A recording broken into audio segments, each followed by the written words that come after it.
La ilaha illallah Muhammadun Rasulullah alaihi salatullah wa alihi wal ahibba. Assalamualaikum warahmatullahi wabarakatuh.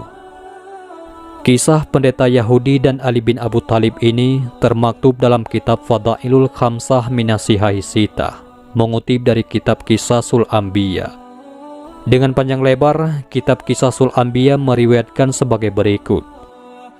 Dikala Sayyidina Umar bin Khattab memangku jabatan sebagai Amirul Mukminin, pernah datang kepadanya 3 orang pendeta Yahudi.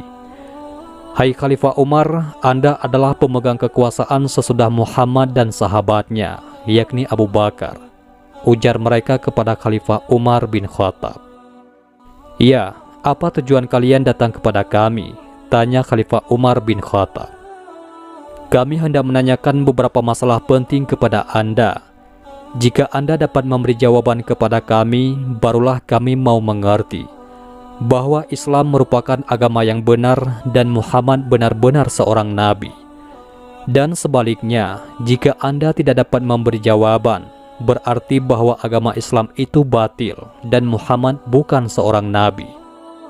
Silahkan bertanya tentang apa saja yang kalian inginkan," sahut Khalifah Umar. Pendeta-pendeta itu pun memulai pertanyaan-pertanyaannya. "Jelaskan kepada kami tentang induk kunci ataupun gembok yang mengancing langit. Apakah itu? Terangkan kepada kami tentang adanya sebuah kuburan yang berjalan bersama penghuninya. Apakah itu? Tunjukkan kepada kami tentang suatu makhluk yang dapat memberi peringatan kepada bangsanya, tetapi ia bukan manusia dan bukan jin. Terangkan kepada kami tentang 5 jenis makhluk yang dapat berjalan di permukaan bumi, tetapi makhluk-makhluk itu tidak dilahirkan dari kandungan ibu atau induknya.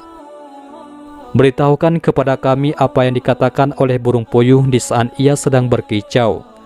Apakah yang dikatakan oleh ayam jantan dikala ia sedang berkokok? Apakah yang dikatakan oleh kuda di saat ia sedang meringki? Dan apakah yang dikatakan oleh katak di waktu ia sedang bersuara? Apakah yang dikatakan oleh keledai di saat ia sedang meringki? Apakah yang dikatakan oleh burung pipit pada waktu ia sedang berkicau?" Khalifah Umar menundukkan kepala untuk berpikir sejenak, kemudian berkata, "Bagi Umar, jika ia menjawab tidak tahu atas pertanyaan-pertanyaan yang memang tidak diketahui jawabannya, itu bukan suatu hal yang memalukan." Mendengar jawaban Khalifah Umar seperti itu, pendeta-pendeta Yahudi yang bertanya berdiri melonjak-lonjak kegirangan sambil berkata, "Sekarang kami bersaksi bahwa Muhammad memang bukan seorang nabi dan agama Islam itu adalah batil." Salman Al-Farisi yang saat itu hadir segera bangkit dan berkata kepada pendeta-pendeta Yahudi itu, "Kalian tunggu sebentar." Ia cepat-cepat pergi ke rumah Ali bin Abi Thalib. Setelah bertemu, Salman berkata, "Ya Abul Hasan, selamatkanlah agama Islam." Ali bin Abu Thalib bingung, lalu bertanya, "Mengapa?" Salman kemudian menceritakan apa yang sedang dihadapi oleh Khalifah Umar bin Khattab. Sayyidina Ali segera saja berangkat menuju ke rumah Khalifah Umar, berjalan lenggang memakai burdah, yakni selembar kain penutup punggung atau leher peninggalan Rasulullah Shallallahu Alaihi Wasallam. Ketika Khalifah Umar melihat Ali bin Abi Thalib datang, beliau bangun dari tempat duduk, lalu buru-buru memeluknya sambil berkata, "Ya Abul Hasan, tiap ada kesulitan besar, engkau selalu kupanggil." Setelah berhadap-hadapan dengan para pendeta yang sedang menunggu-nunggu jawaban itu, Ali bin Abi Thalib berkata, "Silahkan kalian bertanya tentang apa saja yang kalian inginkan. Rasulullah Shallallahu Alaihi Wasallam sudah mengajarku 1000 macam ilmu, dan tiap jenis dari ilmu-ilmu itu mempunyai 1000 macam cabang ilmu." Pendeta-pendeta Yahudi itu lalu mengulangi pertanyaan-pertanyaan mereka. Sebelum menjawab, Ali bin Abi Thalib berkata, "Aku ingin mengajukan suatu syarat kepada kalian, yaitu jika ternyata aku nanti sudah menjawab pertanyaan-pertanyaan kalian sesuai dengan yang ada di dalam Taurat, kalian supaya bersedia memeluk agama kami dan beriman." "Ya, baik," jawab mereka. Sekarang tanyakanlah satu demi satu, kata Ali bin Abi Thalib. Mereka mulai bertanya, apakah induk kunci atau gembok yang mengancing pintu-pintu langit? Induk kunci itu, jawab Ali bin Abi Thalib, ialah syirik kepada Allah. Sebab semua hamba Allah, baik pria maupun wanita, jika ia bersyirik kepada Allah, amalnya tidak akan dapat naik sampai ke hadirat Allah. Para pendeta Yahudi itu bertanya lagi, anak kunci apakah yang dapat membuka pintu-pintu langit? Ali bin Abi Thalib menjawab, anak kunci itu ialah kesaksian, yakni bersyahadat, bahwa tiada Tuhan selain Allah dan Muhammad adalah Rasul Allah.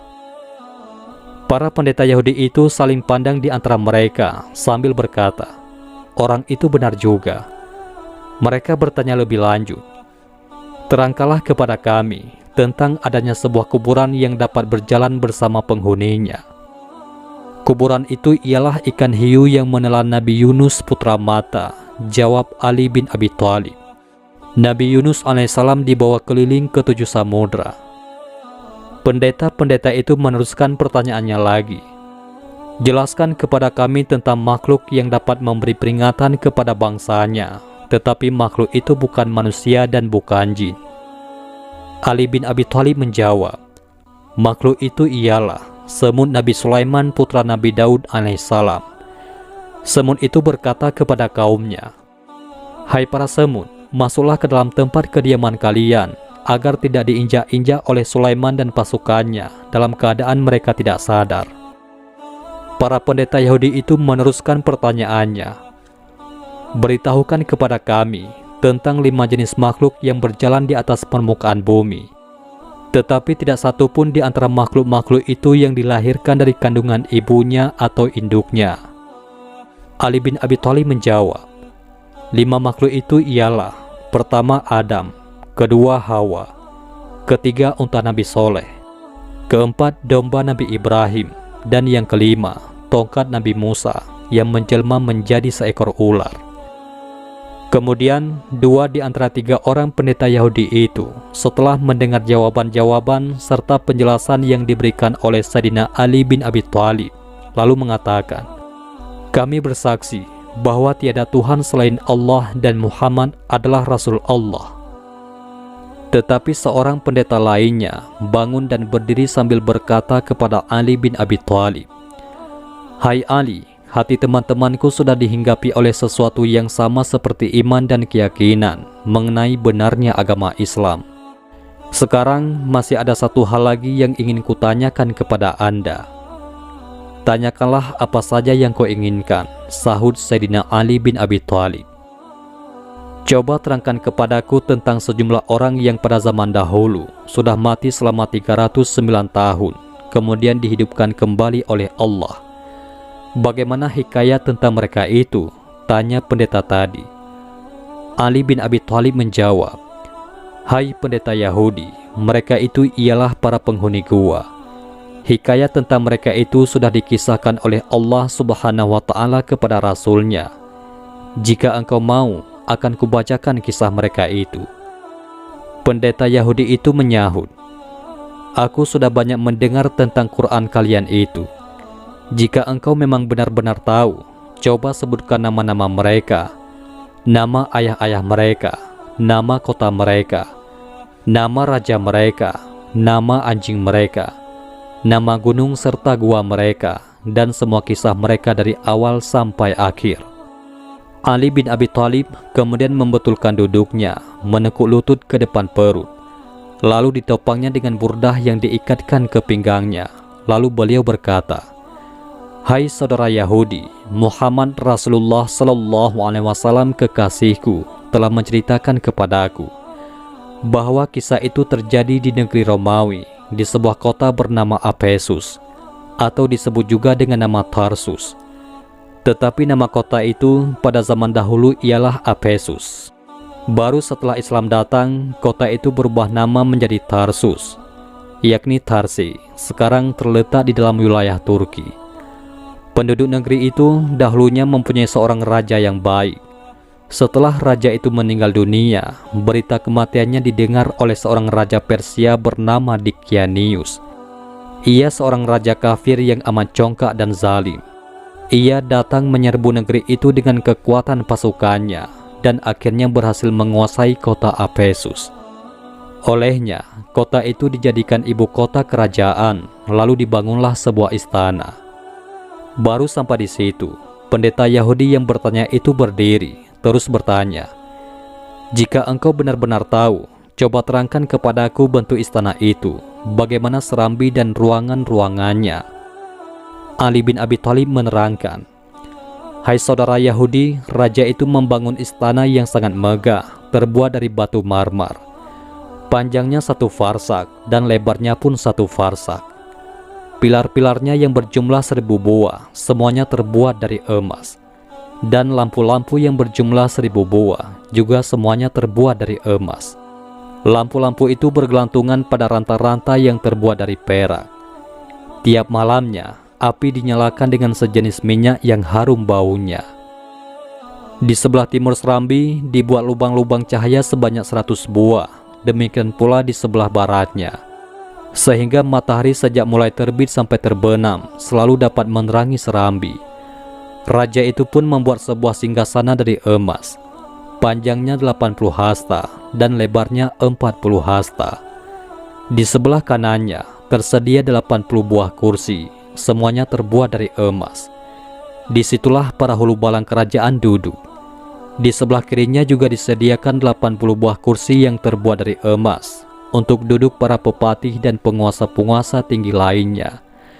Raja duduk di atas singgasana dengan mengenakan mahkota di atas kepalanya. Sampai di situ, pendeta yang bersangkutan berdiri lagi sambil berkata, "Jika engkau benar-benar tahu, coba terangkan kepadaku dari apakah mahkota itu dibuat." "Wahai saudara Yahudi," kata Sayyidina Ali menerangkan, "mahkota raja itu terbuat dari kepingan-kepingan emas, berkaki 9 buah, dan tiap kakinya bertaburan mutiara yang memantulkan cahaya laksana bintang-bintang menerangi kegelapan malam.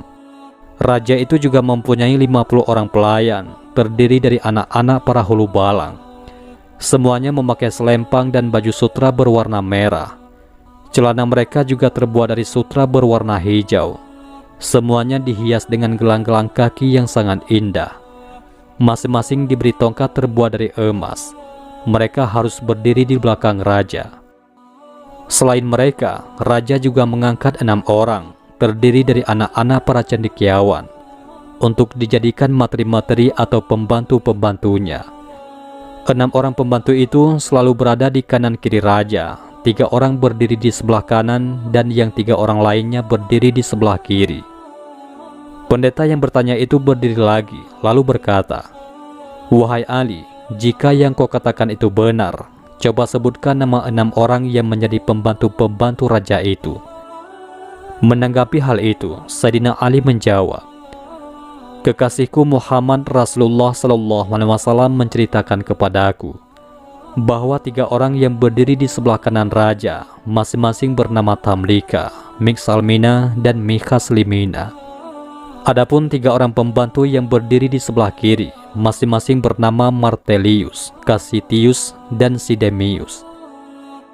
Demikianlah raja itu berada di atas singgasana kekuasaan selama 30 tahun.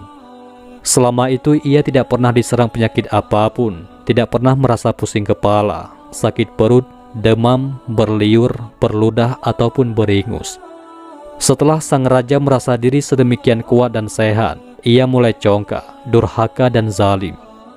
Ia mengaku-ngaku diri sebagai Tuhan dan tidak mau lagi mengakui adanya Allah Subhanahu wa Ta'ala. Raja itu kemudian memanggil orang-orang termuka dari rakyatnya. Barang siapa yang taat dan patuh kepadanya, diberi pakaian dan berbagai macam hadiah lainnya. Tetapi barang siapa yang tidak mau taat atau tidak bersedia mengikuti kemauannya, ia akan segera dibunuh.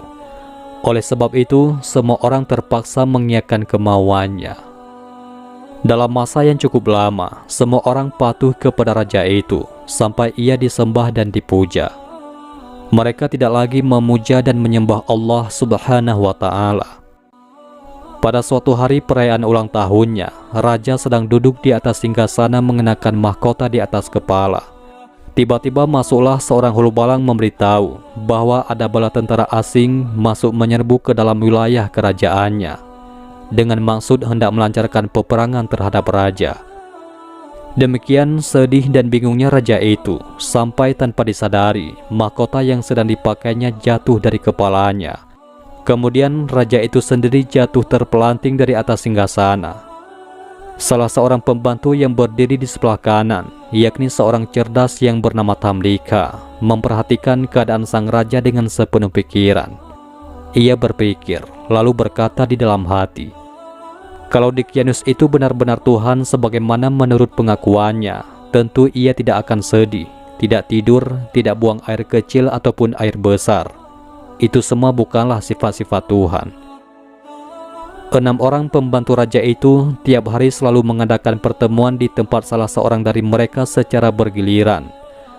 Pada suatu hari, tibalah giliran Tamlika menerima kunjungan 5 orang temannya.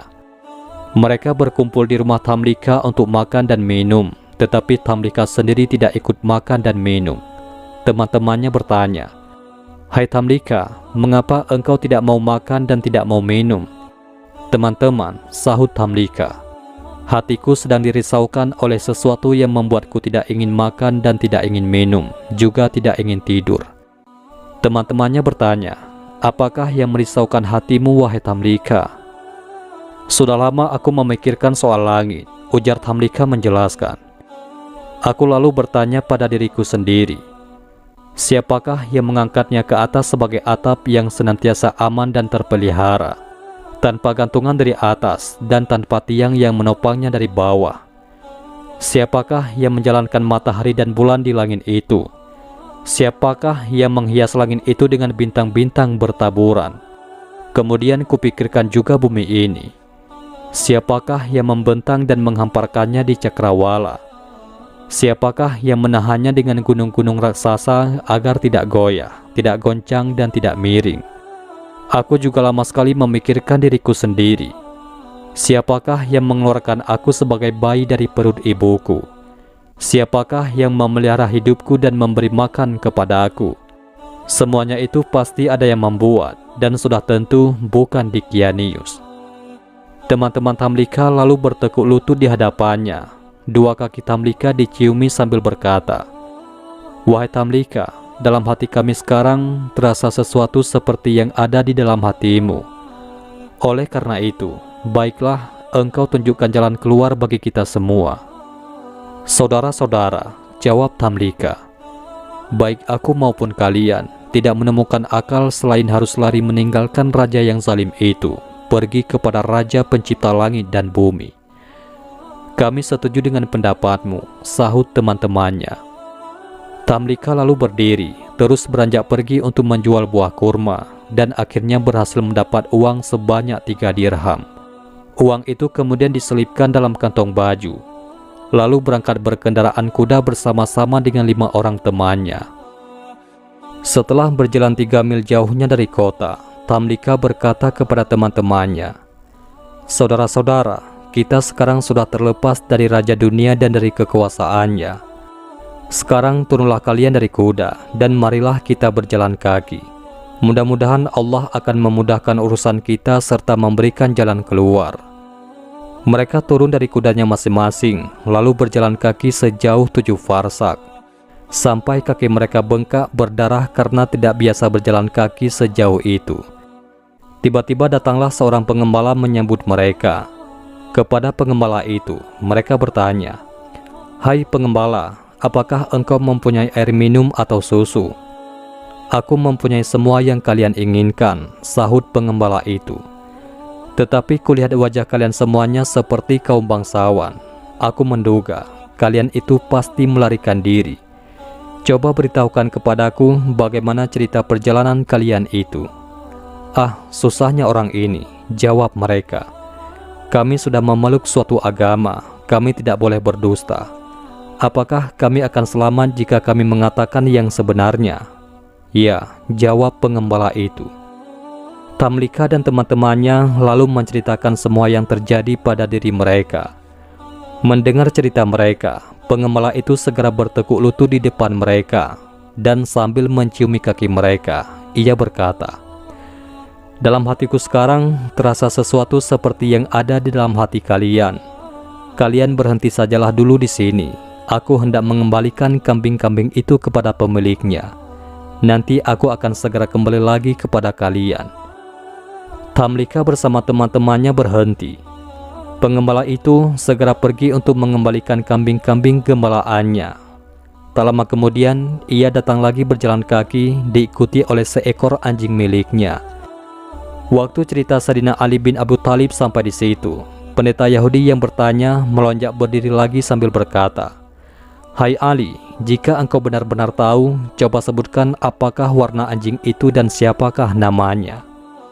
"Wahai saudara Yahudi," kata Ali bin Abi Thalib memberitahukan, "Kekasihku Muhammad Rasulullah SAW menceritakan kepadaku bahwa anjing itu berwarna kehitam-hitaman dan bernama Khitmir.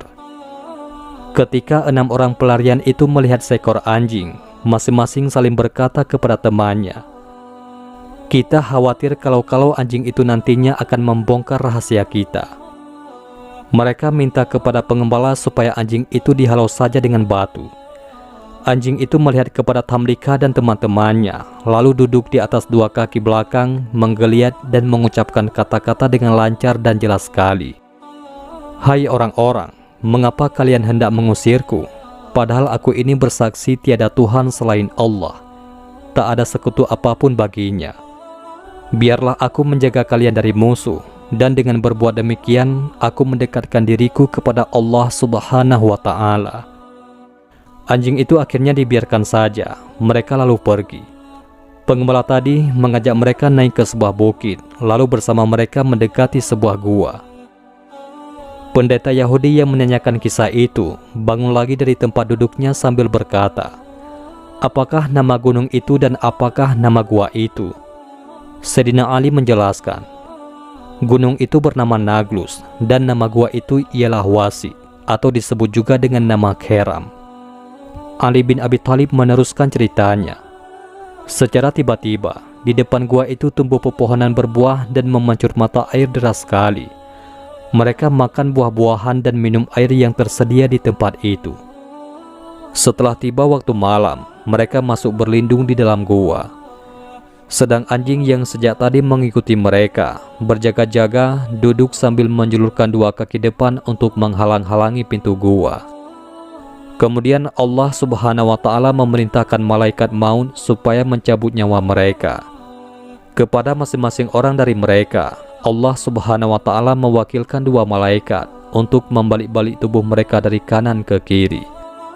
Allah lalu memerintahkan matahari supaya pada saat terbit condong memancarkan sinarnya ke dalam gua dari arah kanan, dan pada saat hampir terbenam supaya sinarnya mulai meninggalkan mereka dari arah kiri. Suatu ketika, waktu Raja Dicanius baru saja selesai berpesta, ia bertanya tentang 6 orang pembantunya. Ia mendapat jawaban bahwa mereka itu melarikan diri. Raja Dicanius sangat gusar. Bersama 80.000 pasukan berkuda, ia cepat-cepat berangkat menyelusuri jejak 6 orang pembantu yang melarikan diri. Ia naik ke atas bukit, kemudian mendekati gua. Ia melihat 6 orang pembantunya yang melarikan diri itu sedang tidur berbaring di dalam gua. Ia tidak ragu-ragu dan memastikan bahwa 6 orang itu benar-benar sedang tidur. Kepada para pengikutnya, ia berkata, "Kalau aku hendak menghukum mereka, tidak akan kujatuhkan hukuman yang lebih berat dari perbuatan mereka yang telah menyiksa diri mereka sendiri di dalam gua. Panggillah tukang-tukang batu supaya mereka segera datang kemari." Setelah tukang-tukang batu itu tiba, mereka diperintahkan menutup rapat pintu gua dengan batu-batu dan jis, yakni bahan semacam semen. Selesai dikerjakan, Raja berkata kepada para pengikutnya, "Katakanlah kepada mereka yang ada di dalam gua, kalau benar-benar mereka itu tidak berdusta, supaya minta tolong kepada Tuhan mereka yang ada di langit, agar mereka dikeluarkan dari tempat itu." Dalam gua tertutup rapat itu, mereka tinggal selama 309 tahun. Setelah masa yang amat panjang itu lampau, Allah Subhanahu wa Ta'ala mengembalikan lagi nyawa mereka. Pada saat matahari sudah mulai memancarkan sinar, mereka merasa seakan-akan baru bangun dari tidurnya masing-masing. Yang seorang berkata kepada yang lainnya, "Malam tadi kami lupa beribadah kepada Allah, mari kita pergi ke mata air." Setelah mereka berada di luar gua, tiba-tiba mereka lihat mata air itu sudah mengering kembali, dan pepohonan yang ada pun sudah menjadi kering semuanya. Allah Subhanahu wa Ta'ala membuat mereka mulai merasa lapar. Mereka saling bertanya, "Siapakah di antara kita ini yang sanggup dan bersedia berangkat ke kota membawa uang untuk bisa mendapatkan makanan? Tetapi yang akan pergi ke kota nanti supaya hati-hati, jangan sampai membeli makanan yang dimasak dengan lemak babi." Tamlika kemudian berkata, "Hai saudara-saudara, aku sajalah yang berangkat untuk mendapatkan makanan. Tetapi, hai pengembala, berikanlah bajumu kepadaku dan ambillah bajuku ini." Setelah Tamlika memakai baju pengembala, ia berangkat menuju ke kota. Sepanjang jalan ia melewati tempat-tempat yang sama sekali belum pernah dikenalnya.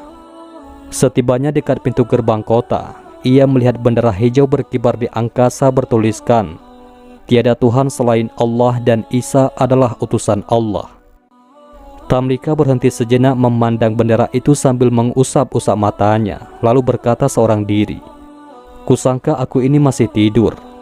Setelah agak lama memandang dan mengamati bendera, ia meneruskan perjalanan memasuki kota. Dilihatnya banyak orang sedang membaca Injil. Ia berpapasan dengan orang-orang yang belum pernah ia kenal.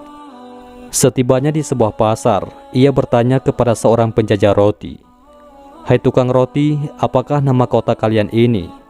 "Apesus," sahut penjual roti. "Siapakah nama raja kalian?" Tamlika kembali bertanya. "Abdurrahman," jawab penjual roti. "Kalau yang kau katakan itu benar," kata Tamlika, "urusanku ini sungguh aneh sekali. Ambillah uang ini dan berilah makanan kepadaku." Melihat uang itu, penjual roti keheranan, karena uang yang dibawa Tamlika itu adalah uang zaman lampau yang ukurannya lebih besar dan lebih berat. Pendeta Yahudi yang bertanya itu kemudian berdiri lagi, lalu berkata kepada Ali bin Abi Thalib, "Hai Ali, kalau benar-benar engkau mengetahui, coba terangkan kepadaku berapa nilai uang lama itu dibandingkan dengan uang baru." Sayyidina Ali menerangkan, "Kekasihku Muhammad Rasulullah SAW menceritakan kepadaku bahwa uang yang dibawa oleh Tamlika dibandingkan dengan uang baru ialah tiap dirham lama sama dengan 10 dan 2/3 dirham baru." Sayyidina Ali kemudian melanjutkan ceritanya. Penjual roti lalu berkata kepada Tamlika, "Aduhai, alangkah beruntungnya aku, rupanya engkau baru menemukan harta karun. Berikan sisa uang itu kepada aku, kalau tidak engkau akan kuhadapkan kepada raja." "Aku tidak menemukan harta karun," sangkal Tamlika. "Uang ini kudapat 3 hari yang lalu dari hasil penjualan buah kurma seharga 3 dirham. Aku kemudian meninggalkan kota karena orang-orang semuanya menyembah Dikyanius." Penjual roti itu marah, lalu berkata, "Apakah setelah engkau menemukan harta karun masih juga tidak rela menyerahkan sisa uangmu itu kepada aku? Lagi pula, engkau telah menyebut-nyebut seorang raja durhaka yang mengaku diri sebagai Tuhan. Padahal, raja itu sudah mati lebih dari 300 tahun yang silam. Apakah dengan begitu, engkau hendak memperolok-olok aku?" Tamlika lalu ditangkap, kemudian dibawa pergi menghadap raja. Raja yang baru ini adalah seorang raja yang dapat berpikir dan bersikap adil. Raja bertanya kepada orang-orang yang membawa Tamlika, "Bagaimana cerita orang ini?" "Dia menemukan harta karun," jawab orang-orang yang membawanya. Kepada Tamlika, raja berkata, "Engkau tak perlu takut.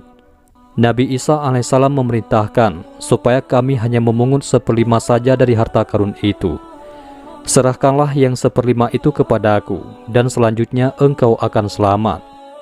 Tamlika menjawab, "Baginda, aku sama sekali tidak menemukan harta karun. Aku adalah penduduk kota ini." Raja bertanya sambil keheran-heranan, "Engkau penduduk kota ini?" "Ya, benar," sahut Tamlika. "Adakah orang yang kau kenal?" tanya sang raja. "Ya, ada," jawab Tamlika. "Coba sebutkan siapa namanya," perintah sang raja. Tamlika menyebut nama-nama kurang lebih 1000 orang, tetapi tak ada satu nama pun yang dikenal oleh raja atau oleh orang lain yang hadir mendengarkan.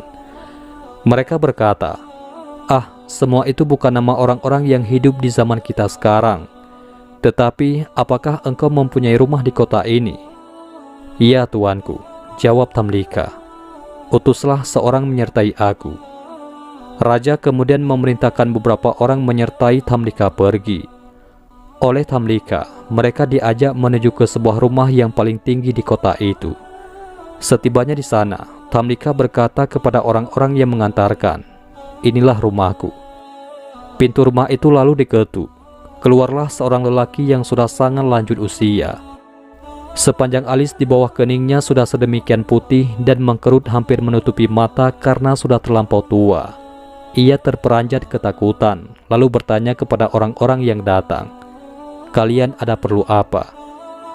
Utusan raja yang menyertai Tamlika menyahut. Orang muda ini mengaku rumah ini adalah rumahnya. Orang tua itu marah memandang kepada Tamlika. Sambil mengamat-amati, ia bertanya, "Siapa namamu?" "Aku Tamlika, anak Filistin." Orang tua itu lalu berkata, "Coba ulangi lagi." Tamlika menyebut lagi namanya. Tiba-tiba orang tua itu bertekuk lutut di depan kaki Tamlika sambil berucap, "Ini adalah datukku.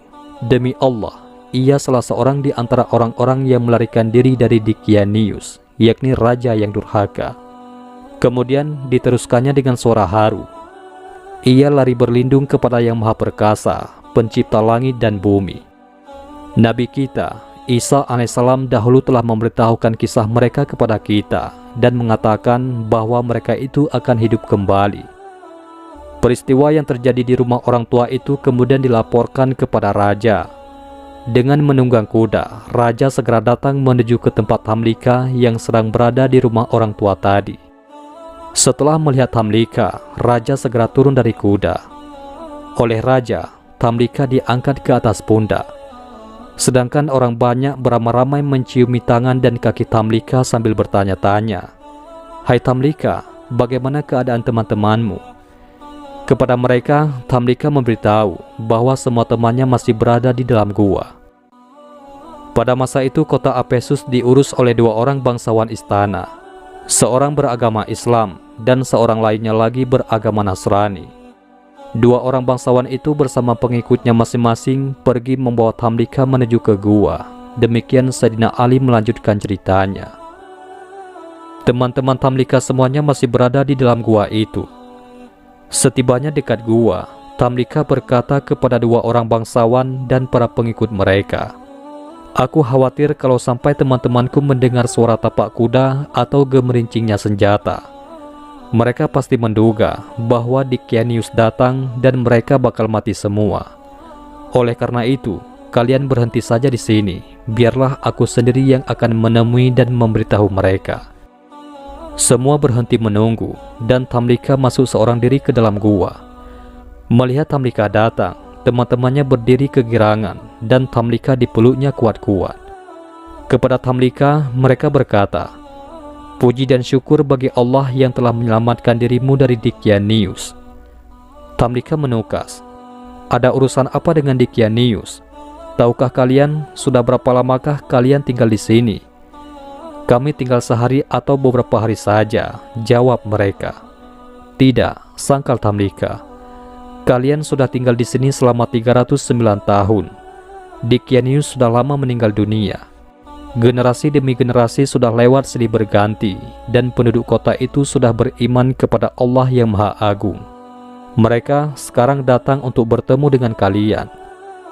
Teman-teman Tamlika menyahut, "Hai Tamlika, apakah engkau hendak menjadikan kami ini orang-orang yang menggemparkan seluruh jagat? Lantas apa yang kalian inginkan?" Tamlika balik bertanya.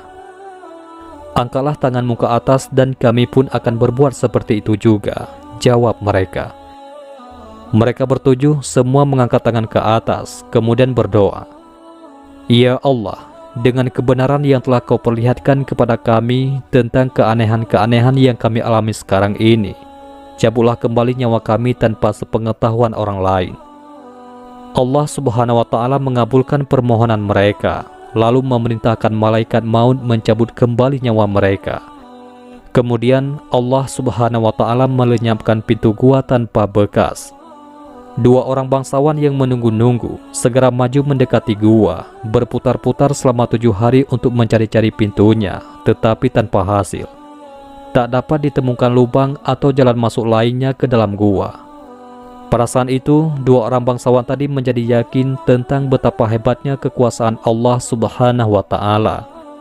Dua orang bangsawan itu memandang semua peristiwa yang dialami oleh para penghuni gua sebagai peringatan yang diperlihatkan oleh Allah kepada mereka.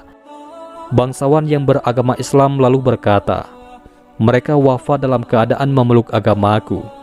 Akan kudirikan sebuah tempat ibadah di pintu gua itu." Sedang bangsawan yang beragama Nasrani berkata pula, "Mereka wafat dalam keadaan memeluk agamaku. Akan kudirikan sebuah biara di pintu gua itu." Dua orang bangsawan itu bertengkar, dan setelah melalui pertikaian senjata, akhirnya bangsawan Nasrani terkalahkan oleh bangsawan yang beragama Islam. Dengan terjadinya peristiwa tersebut, maka Allah Subhanahu wa Ta'ala berfirman, yang artinya, "Dan demikian pula kami perlihatkan manusia dengan mereka, agar mereka tahu bahwa janji Allah itu benar, dan bahwa kedatangan hari kiamat tidak ada keraguan padanya." Ketika mereka berselisih tentang urusan mereka, maka mereka berkata, "Dirikanlah sebuah bangunan di atas gua mereka. Tuhan mereka lebih mengetahui tentang mereka." Orang yang berkuasa atas urusan mereka berkata, "Kami pasti akan mendirikan sebuah rumah ibadah di atasnya." Quran Surat Al-Kahfi ayat 21. Sampai di situ Sayyidina Ali bin Abi Thalib berhenti menceritakan kisah para penghuni gua. Kemudian beliau berkata kepada pendeta Yahudi yang menanyakan kisah itu, "Itulah Yahudi, apa yang terjadi dalam kisah mereka. Demi Allah, sekarang aku hendak bertanya kepadamu, apakah semua yang kuceritakan itu sesuai dengan apa yang tercantum dalam Taurat kalian?"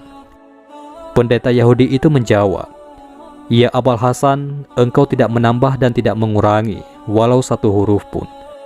Sekarang engkau jangan menyebut diriku sebagai orang Yahudi, sebab aku telah bersaksi bahwa tiada Tuhan selain Allah dan Muhammad adalah hamba Allah serta Rasul-Nya. Aku pun bersaksi juga bahwa engkau orang yang paling berilmu di kalangan umat ini." Demikianlah hikayat tentang para penghuni gua, yaitu Ashabul Kahfi. Kutipan dari kitab Qisasul Anbiya yang tercantum dalam kitab Fadailul Khamsah Minasihai Sita, dalam menunjukkan banyaknya ilmu pengetahuan yang diperoleh oleh Sayyidina Ali bin Abi Thalib dari Rasulullah Muhammad sallallahu alaihi wasallam. Wallahu a'lam bissawab. Mudah-mudahan ini semua bermanfaat. Assalamualaikum warahmatullahi wabarakatuh.